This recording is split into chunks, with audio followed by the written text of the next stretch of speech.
ദായിൽ furniture and interior, Poozhinkunnu, Alathiyur.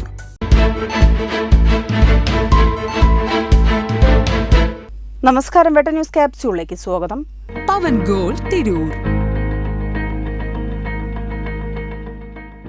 Tanur railway station പരിസരത്ത് യുവാവിന്റെ കൈവശത്തു നിന്നും 9 ലക്ഷത്തിന്റെ കുഴൽപ്പണം പിടികൂടി. റെയിൽവേ സ്റ്റേഷന് സമീപം ചന്തപ്പറമ്പിൽ താമസിക്കുന്ന സന്തോഷ് നിഗം എന്നയാളെയാണ് പിടികൂടിയത്. ഇവർ മഹാരാഷ്ട്ര സ്വദേശിയാണ്.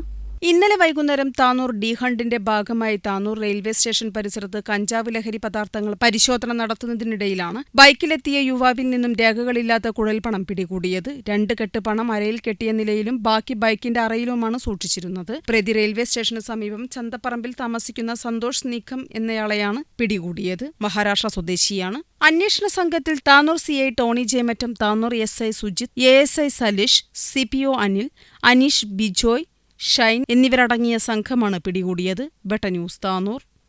എന്റെ ഇഷ്ടങ്ങൾ എന്റെ ഫാമിലിക്ക് അറിയാം. Family wedding centre.